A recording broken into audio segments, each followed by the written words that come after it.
For Monday, the 13th of May. I'm Stephen Ridgway.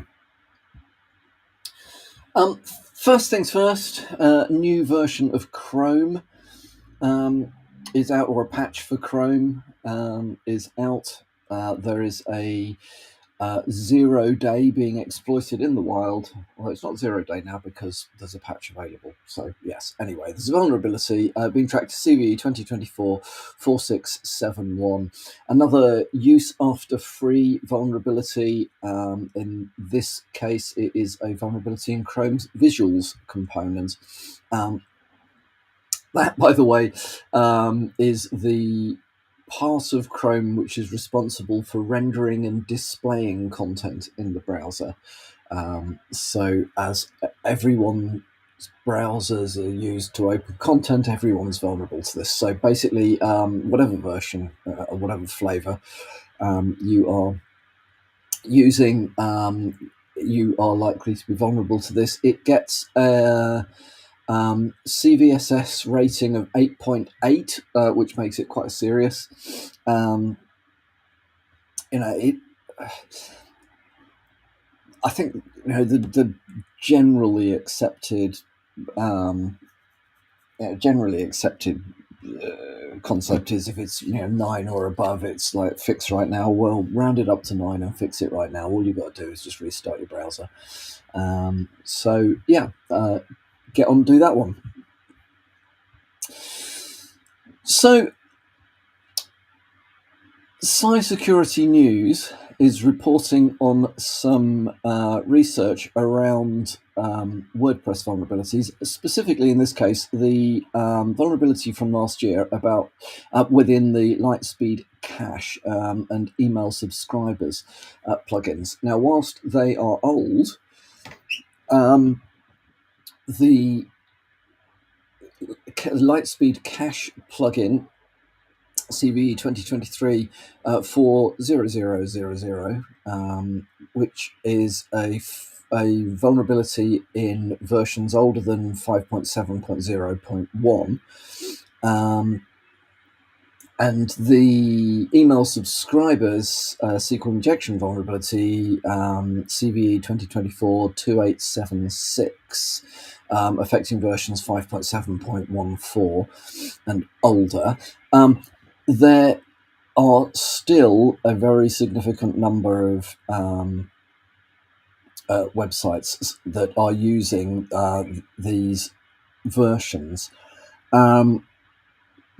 Something like 1.8 million websites are still using an out-of-date Lightspeed cache, and about 90,000. No, actually no. Sorry, I don't know exactly how many email subscriber vulnerabilities, vulnerable systems there are out there. It's a Monday morning, isn't it? Yeah, my brain is not working that well. So good, yes. More coffee required. So yes, definitely. If you are using, so if you've got a WordPress site, you are using the Lightspeed cache plugin, or you are using the email subscribers plugins.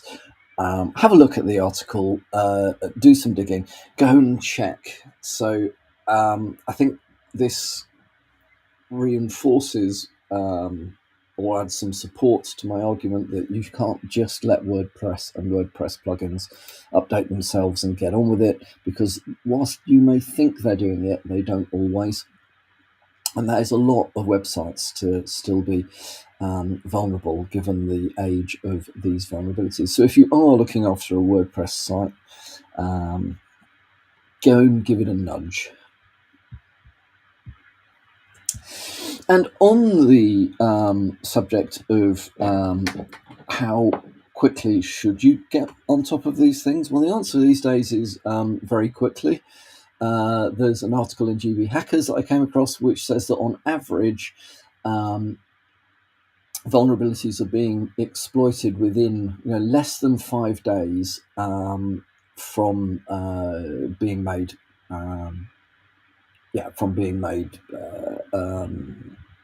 From being disclosed. made visible, made available, make available. You know what I mean?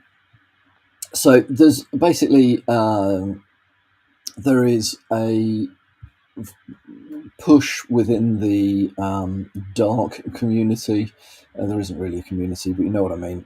There is a push to exploit things faster, probably driven by the fact that it is now, the turnaround for patches is now much shorter, but it's still longer than this. So bear in mind, if you've got old stuff, the exploits are going to be out there and people are going to be prodding it, finding it, and thinking about what to do something with it very quickly indeed.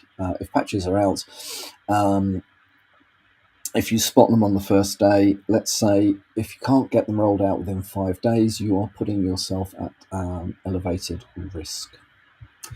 Well, that's all from me for this morning. I hope you all have a good day and a good start to the week, and I'll speak to you all again